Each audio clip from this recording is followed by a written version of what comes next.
Hey, imagine buying 5 acres of land for $138,000 and selling it 18 months later for $7 million. That's exactly what Isaac French did. And it all started when he got banned from the world's biggest rental platform, Airbnb. This is a great story. Isaac is a former bookkeeper. He had no fancy connections, not a ton of money. He only had $19,000 to his name when he got started.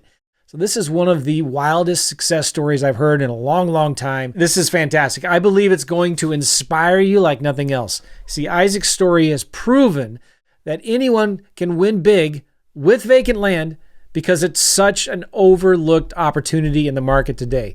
So this is part one of a two-part interview. The next part will be updated very, very soon. I can't wait for you to hear Isaac's story. Now let's get into the interview. All right, Isaac, how are you, my man? Good, Joe. How are you doing? Excellent. Talk a little bit about how'd you get started in real estate? Yeah, so 4 years ago, COVID was obviously upending our world, and I was working as a bookkeeper at the time, and I had grown up working summers in my dad's construction business. He was a small general contractor, eventually ran projects, so I had a good understanding of the trades and construction, but have also always been artistic, creative, and then of course had that bookkeeping. So a weird but kind of interesting mixture of skills. And everybody found themselves locked up at home. And I had actually recently moved from Idaho down to Texas. I was born and raised in Texas, but our family moved to Idaho when I was 12. And then I'd gotten married and moved down to Texas. And so I was really thinking about new horizons and new projects. And I had this dream. I'd never done any real estate project, but I had all that construction experience. I had this dream to create these cabins that I could rent as short-term rentals, but that would be different than just short-term rentals. That would be more like a resort, but not like a resort, like a retreat in nature that was beautiful, low touch as far as hospitality, but really well designed and thoughtful. And so I started looking for land, and I had conversations with a friend of mine, a neighbor of mine here in Texas, and I was planning to buy 10 acres of raw land from him that was on a small cliff overlooking a creek. It was beautiful land, but he was dragging his feet and things weren't really moving forward there. And I was, as time went on, really getting more and more like bought into this idea of creating this and wanted to get started immediately, because I was already starting to think like, okay, this pandemic isn't going to last forever. And when people get unrestricted to travel, they're going to want to go stay in places like this. So I had a little bit of... You already had in your mind what this was going to look like, at least kind of, right? Like kind of, yeah. I mean, it didn't seem like... I knew it couldn't last forever. And I knew just even already living in the country, like how much better I had it than everybody else, but not, that was in a city. We have 5 acres. We have a farm, I could get out.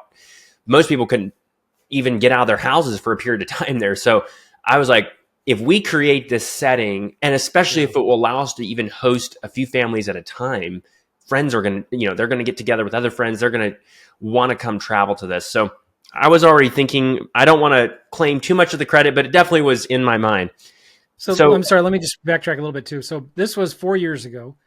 And was hip camp a thing, or glamping? Was that a thing even back then, where there was this concept or this idea of destination Airbnbs, or, like that kind of thing? Was that a thing back then? I'm trying to remember. I don't know. I never even heard of hip camp till a year ago. I know that glamping was definitely a term that was starting to be thrown around, and people were doing it, but it wasn't nearly what it is today.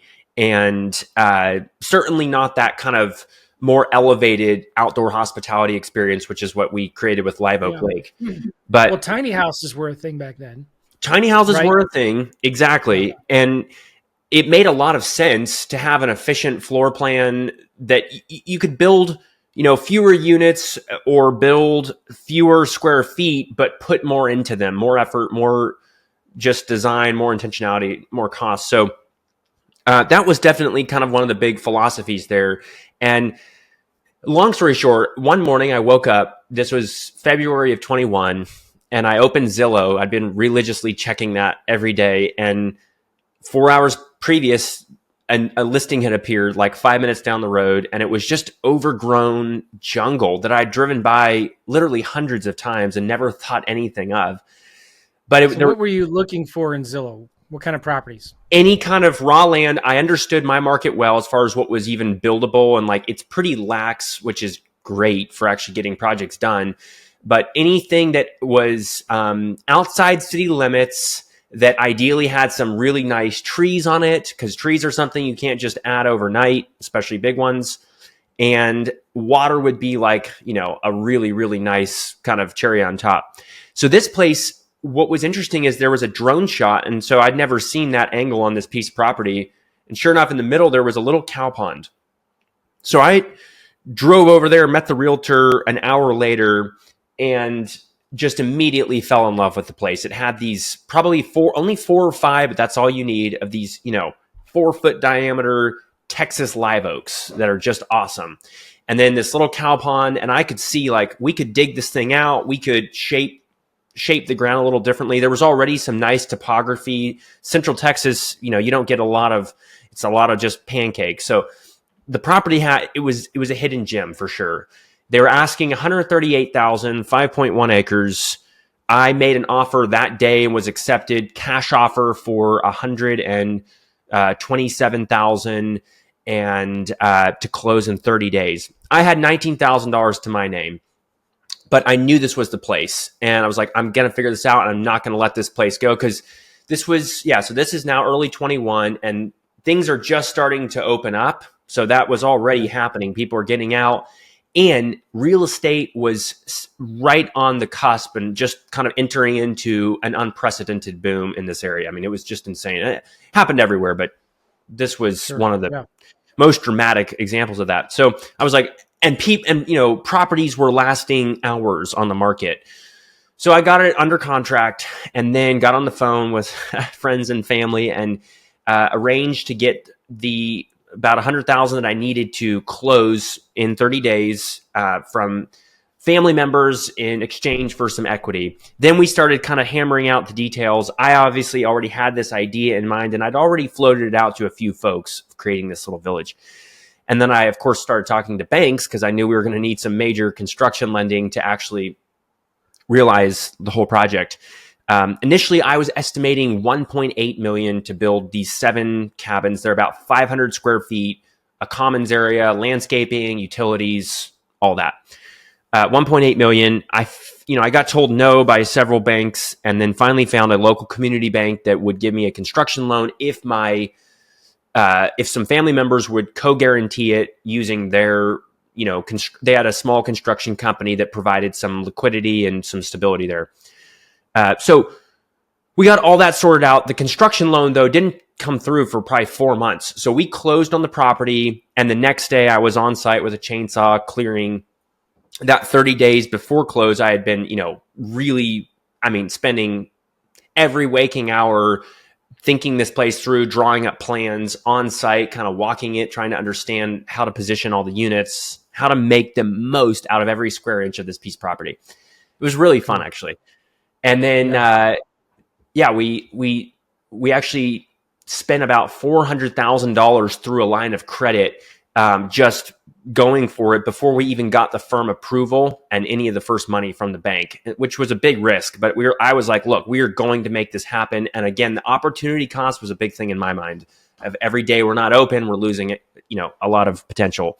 So then fast forward, we've got the entire project done. It ended up costing us $2.3 million. So, the bank only loaned 80% of that 1.8. So we had a big shortfall. We had to bring in a line of credit through another business and a lot of creative structuring. I gave away 45% equity overall in the project, but we got it done. I broke my pelvis during the process. It was a crazy year.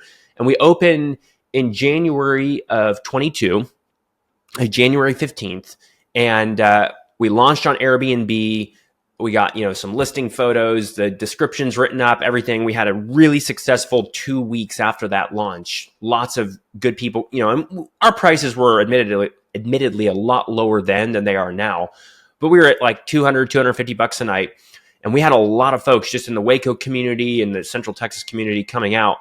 And so that was awesome. And then one morning I woke up and opened the Airbnb app, because that was, my morning routine. Wasn't Zillow anymore. Now it was Airbnb, checking our reservations. Everything was grayed out with no, and there was this little red triangle that says suspended on every single one of our 7 listings. How long had it been open? 2 weeks, about, 2 weeks. maybe 14, 15 days. And no warning and no explanation. So I got on the phone with Airbnb, and they had, not to throw too much shade, I actually am a big fan of Airbnb, and I think they've totally, obviously revolutionized that travel space and challenged hotels and the status quo and all of that. But like, as a company, they have shifted very much from being host centric to being guest centric. And I know they kind of have to balance a lot there. And it's the beauty and it's the curse of being a platform like that. It's extremely valuable, the position they hold. But anyway, it was very evident within a few hours of, being on the phone with their customer service that I was not a priority for them. And there wasn't really any clear answer of what had happened or what the solution was. So that was pretty scary to be. You had 7 units there, and you're renting them each for about $200 a night. Yes. Yeah. And we'd had multiple successful, reviews and reservations in that 14-day period. Did anybody complain, or what was the problem? No complaining. So here's the irony. Well, I'll get to it in 1 second. So this ended up being the thing that changed everything for me, that really changed my life, that incident, because it forced me to think about building a brand and getting direct bookings. So I never even really thought about Instagram or social media or any of these things. I was like, Airbnb is a fantastic OTA platform. And when we were suspended and all of our reservations essentially canceled, no new reservations coming in, the existing ones weren't canceled. That the ones that were already booked were fulfilled, but there were none new coming in. I got in touch with this travel influencer here in Texas, and I didn't know anything about this whole scene, and now it's become ubiquitous. It's almost overused now, I think. But getaways, are you familiar with these travel getaways? No. What happens, the concept is pretty simple. The influencer leverages their following. In this case, she had 200,000 followers in Central Texas.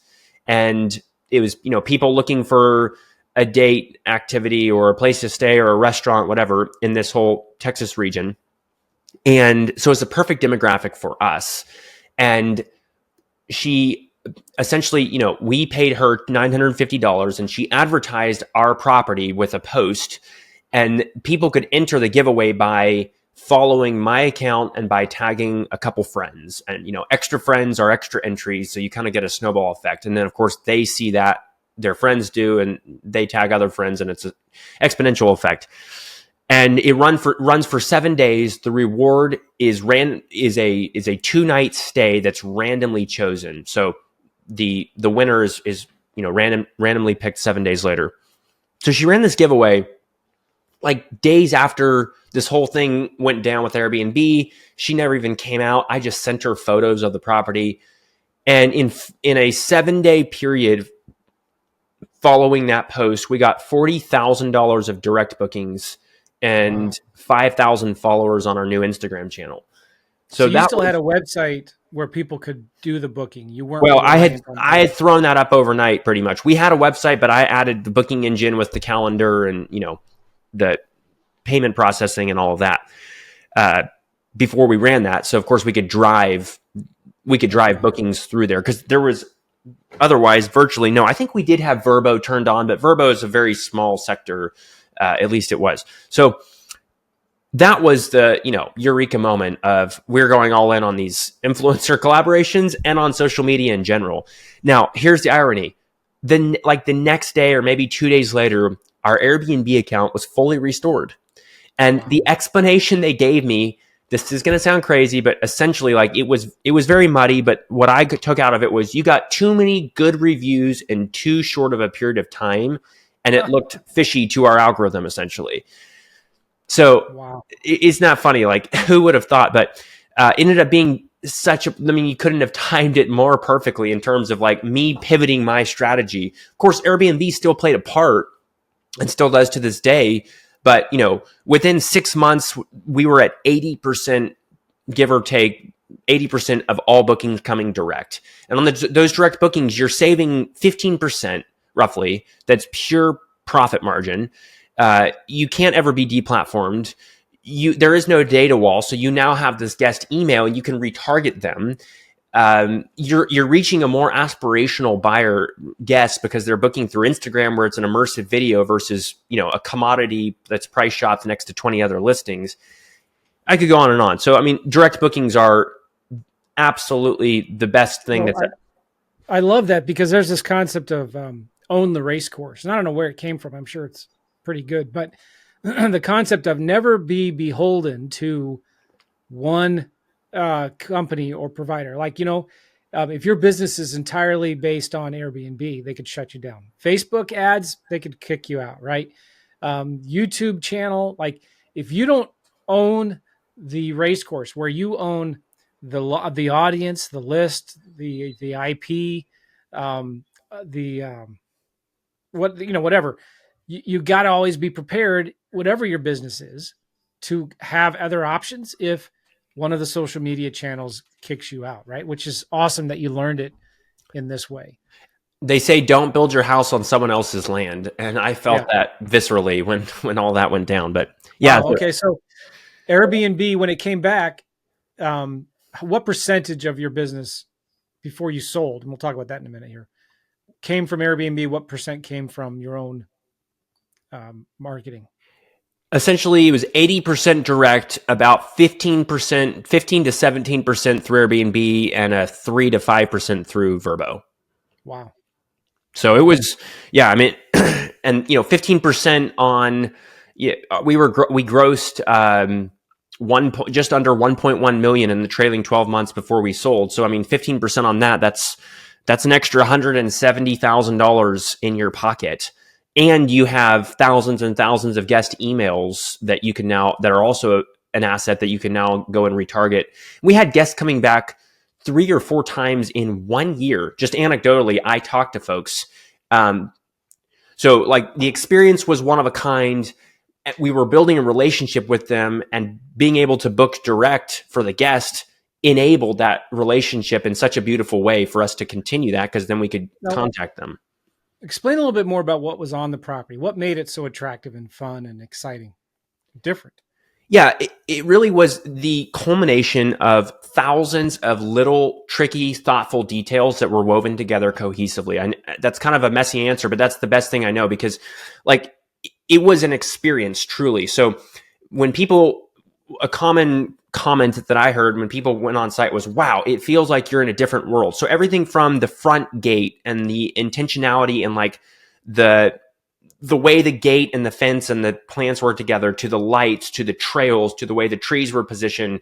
And then of course, so design like permeating every detail of property. So it's Nordic inspired, which is very uncommon, especially back then for Texas, but modern, sleek, black cabins with these pure glass fronts, jutting out over the water, string lights and reflections in the water, and kayaking and trails. And the whole thing felt like you really were in a different place. You weren't in Central Texas anymore. It was like you were in Pacific Northwest or Europe or somewhere. Yeah. How big was this lake? The lake is only 1.5 acres, but the way that we shaped it is like a Y shape. So it felt a lot bigger than it actually even was, because it kind of, undulated back and forth. It wasn't just a circle. And the trees and the landscaping. Yeah. It was, so there were 7 cabins. Were they all like right next to each other? Could you see them? And by the way, we'll give everybody a link to the website. You can go look at it, but how close were they together? Yeah, they were probably about 150 feet apart on average. So it would have been a lot easier to just pack them in next to each other on one part of the property. But that initial experience of walking the property, spending probably 3 days with no distractions, just literally walking every square foot, trying to understand the property and let it sort of speak to me as far as what the best use is and where to build everything, was so valuable, because it was the ideal density, as far as the experience for the guest was concerned. We had to spend more money in running utilities and running roads and all that. But you kind of balance these two things. On the one hand, this seclusion and nature feeling where there's beautiful trees surrounding you and there's water and there's hills. And then on the other hand, like a communal vibe where at night, especially when there's like reflections on the water and all the cabins are kind of, facing, not directly looking at each other, but facing around the pond, kind of cohering around that central feature. And a couple of them we spaced further away into the trees that are not on the pond because we knew some people would want an even more private experience. So there's a lot of thought that went into like how we laid that out. And to this day, site planning and like that initial, concepting, walking the property, understanding the property, laying out a vision is like my favorite part of it because you probably can relate to that. Well, talk about the units themselves. What were they like? What was in them? How many people did they sleep? That kind of stuff. There were 5 2-bedroom and 2 1-bedroom. And I think that I didn't have any scientific way of figuring out at that point, like what the perfect configuration would be or how many of what. It was just kind of like more of what felt right. It was more of an art than a science. I think we hit it pretty well because we ended up catering to a pretty wide spectrum of folks, but primarily two distinct groups. One, romantic couples getaways, tons of those. And then also small families. There are a lot of families that wanted to just come get their kids in nature, unplug. There were no televisions in the units, which is something that a lot of other Airbnb hosts at the time were like, "You're crazy." They thought I was crazy for a lot of reasons. Like I spent $300,000+ on each of these cabins that is, 500 square feet or less, which is a lot of money, especially when you're not even factoring in design or GC fees, because I was kind of playing both those roles. But like the proof was in the pudding. Like there were all these, whether it was the finishes or the windows or the landscaping around them, all those tough decisions you have to make and compromises.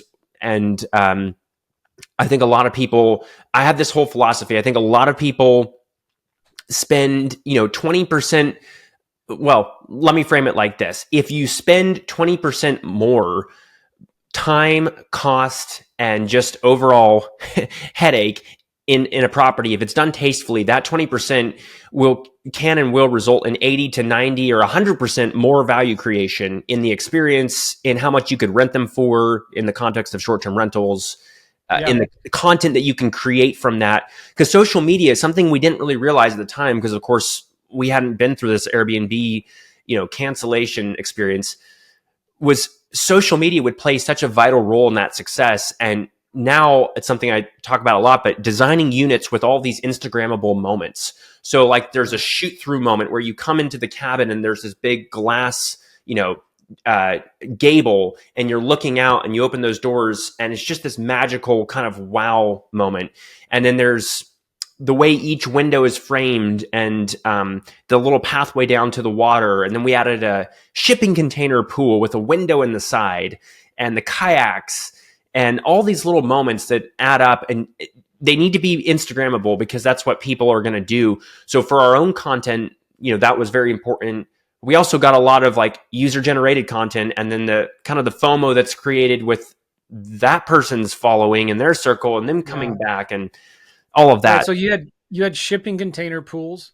We added one after we actually, like 6 months after we opened, we added a shipping container pool. It cost about $70,000. Took 2 months for the company called Mod Pools in Houston to fabricate. But then I tested the rates. So I kept raising, and that whole process, I was raising rates, pretty regularly to keep up with demand. But I have pretty good data that says that pool essentially justified an extra $60 to $70 ADR across all units because it was accessible to everyone on the property, which means that the pool paid itself off in like 8 months. But the way I looked at it is, that extra $100,000 or whatever that was that we were generating, which was like 80% margin per year, added up to $1 million ish in enterprise value because we sold 18 months after all of that. So That's amazing. All right. we added in all these experiences too. Like we realized people, I mentioned romantic getaways. They kept asking for some of the same things. So, roses and a cake and candles, and sometimes there would be birthday experiences. So we started like adding these packages that we would upsell, even early check-in, and those are very high margin businesses. So we did about an extra $75,000 a year in pure profit just from some of these add-ons that, if someone's coming and they're spending $600 a night at this beautiful romantic getaway, what's an extra $100 or $200 to them to just enhance that experience? You could apply the 80-20 rule there, another 20, for another 20% more cost to have like this a magical experience. So all those pieces together, like optimized that eventual, financial, which was 1.1 million gross, $550,000 net. And this is 7 cabins, 95% occupancy in our first 12 months of operation, 80% plus direct. That's amazing. All right. So then, but I want to go back to these units again. Like each of these units had a bathroom, a kitchen, living room. Talk about those details of what was in them. Yeah. So open floor plan so they're 2-story. There's a bedroom downstairs in the 2-bedroom units, a full bathroom, a kitchenette. So it actually had like luxury appliances, fridge, freezer, panel ready, built in with the cabinetry, a speed oven, so a microwave and an oven, a cooktop. And so a lot of folks actually came and brought food and, cooked out of their units. I think a lot of folks are scared to spend on kitchens, and I don't think it's a good idea for everyone. But in our case, given various factors of who our guests were, like especially the families and even some of the romantic getaways, we're 15 minutes from a really good restaurant. The property is. So we do have pretty good proximity there. A lot of folks would just come and hang out for 4 or 5 days and never even leave the property because there were all these activities on site. And they weren't, at the end of the day, again, this is 5 acres. There's a commons area. There's the kayaking. There's the trails. It's not like there's that much, but it was so well done that like there wasn't a feeling that you needed to leave to go do something necessarily. But yeah, that's awesome. Kitchen, okay. Open living room, and then there was a loft bedroom as well. So that's the second bedroom. So you had this big window. Did you have to have a curtain to close it to get privacy at night, or how did that work? We had manual roller shades on all the windows, so people could black that out. And then all the lights, and this is another piece, like I geeked out on the smart home automation throughout the entire property. So everything was automated. So lights, door locks, thermostats, noise monitors were all connected through our property management software. So a lot of it was like customized, tailored to each guest, but then we also had the ability to come in and modify stuff remotely. But like all the lights would shut off outside after 10 p.m. or whatever. And we had a few rules like that to just kind of preserve the overall property experience. All right. So then utilities, you were so far out in the country, you couldn't get natural gas or could you get water? Were you well water? And did you have to use septic, or were you able to tie into sewer? We got really lucky with the water. So we're outside city limits, but there had been a future water line that was put in like 10 years ago for some future development in our area. And it ran through the very corner of the property. So we were able to do a city tap, which was awesome because we didn't have to drill a big well. And in Texas, especially, wells can be a big deal because water is somewhat scarce. For the septic, we engineered and permitted a proprietary, single commercial system for all 7 units. So there's a lot of lift stations and holding tanks, and it's aerobic system. So part of the property that was kind of removed from the rest of the cabins, we did all the sprinkler heads, and then they were on a timer. So they only ran after dark, and it worked quite well. But we literally used every single square inch of the property, with one thing or another. And then power was pretty simple. We had a power line running close by, so we were able to pull off of that. And we did separate meters for each of the cabins. I love this because it was an experience that people would get, and they would sell it for you. On an average month, how much did you generate in revenue? And what percentage of that was profit?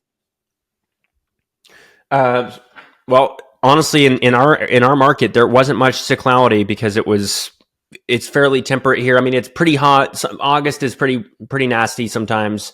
And January, February is a little slow, but I would just say On average, it was $92,000 a month gross and $46,000 a month net. That's before the debt service. So we did pull out. That's another piece I didn't tell you. This was just beautiful. 4 months after we were done with, and we had been operational, we had all this money out through a temporary line of credit, and all of us had just emptied our piggy banks to even make this project work to get over the finish line. But 4 months after, the same appraiser that had initially appraised the property at 1.8 with our plans came back out. And because our cash flow and our bookings were so insane, and they could just walk through the property and get a sense of like what we'd actually build, it wasn't just plans on paper, they reappraised the property at 3.1 million. So like double what it initially appraised for. And then we were able to shop that second loan around to several banks, and a credit union refinanced it at 80%. We locked in a great rate. This was June of 22. So rates were just starting to go up. So it was perfect timing there. And we essentially pulled out $400,000 of cash, tax-free, that was leveraged over the 80%. So, and because of bonus depreciation and the cost segregation study that we did, the first $1 million, it was like $995,000 qualified for bonus depreciation. So the first 2 years of profit was totally tax-free or tax-deferred because of bonus depreciation. So we layered several things on there that just made it insane. Now, before you sold it, I want to get to that in a minute, but what were some of the challenges that you had operating it, not building it, but operating it, that you weren't expecting? I said, it was going to be low touch hospitality. What does that mean? Well, we used all the smart home tech, the software, like the property management software, the messaging, all of that, and really cut out, there was no lobby, there's no concierge. It's a luxury. People are paying Four Seasons rates. I mean, we had people pay $1,200 and up a night to stay there on some nights. It's crazy. It was all dynamically priced depending on day of week, time of year, local events, whatnot. But all that being said, it is hospitality. And so I don't think this was unique to us, except maybe that because people had paid so much, I felt especially beholden to make sure every single guest had an absolutely insane experience. But the smallest thing happens, and I hired 2 different folks. One was a kind of a part-time guest communications manager, cleaning liaison. She was really a pseudo general manager. And then we had another operations guy who was doing a lot of the maintenance and, keeping up with the landscaping and whatnot. But at the end of the day, the buck stops with you as the owner, unless you go all out and hire a high paid GM. And I wasn't really wanting to do that because for 2 reasons. I wanted to preserve as much of that bottom line as I could, because I knew that selling might be an option and it was going to be a multiple of bottom line. But secondly, I'm kind of a micromanager and care so much about those details and each experience that I could not afford to have one bad review. So what that meant was, a handful of times at midnight, you get a message and you have to drive over there because someone's door lock isn't working. And it's probably really simple, but this is hospitality and you have to go above and beyond and show care. So all that stuff started to weigh on me a little bit. And one thing I realized, just zooming way out about myself, is everybody has their strengths and weaknesses. And I love creating and developing things and being a visionary and all of that. Marketing, I think I'm decent at that, but I don't like operating. I think it was really healthy for me to be that operator for the 18 months that we owned it, because I learned so much. I mean, even as far as what works and what doesn't work about the experience and the appliances and what types of finishes to use and not to use, and furniture and layouts and all of that. But also, it just becomes very taxing on you. And so there wasn't one specific instance or detail about it that I would point to. One mistake that I made that was just totally overlooked, and being that we didn't hire an engineer and an architect and all of that, it did enable me to do the project really fast and for a really tight budget. But I also, overlooked a few things. For instance, none of the units are ADA accessible. So this is a little bit of a gray area, even in terms of the legality. There's not and maybe it differs state by state, but we weren't like, grossly opening ourselves up to a lawsuit. But more than anything, it just felt really bad to have to turn some folks away that were wheelchair bound that we couldn't host. So that's one piece of advice. Like, if you have one unit or if you have 10 units, at least make one unit. It's not that much more work, but you got to get your doorways right and your turn radiuses and no stairs and all of that. So I couldn't really point to one. I think it was really just that overarching like operational headache that hospitality is actually known for. But I hadn't really fully underwritten in my planning. All right. So I don't know if you can get into the numbers, but you sold it. Who made you an offer to buy it, and why did you decide to sell it? We listed it for sale on LoopNet and were approached by several different parties, several that were seriously interested, and a number of private equity firms. So that was pretty telling in that like they sort of could see where the puck was heading, even within this kind of new genre of hospitality, wanted in. And they saw that audience as kind of a really big asset as well, because it's hard to grow one.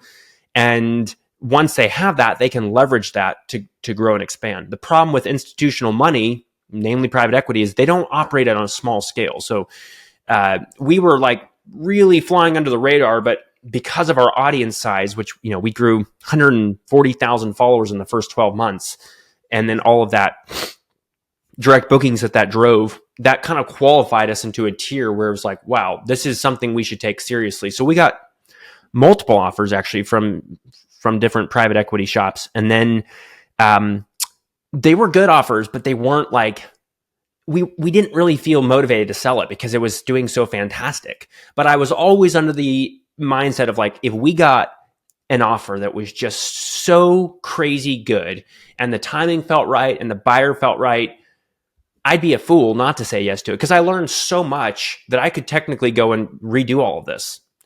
And one thing I wasn't going to do is sign a non-compete. So like that was, non-negotiable for me in any of the negotiations.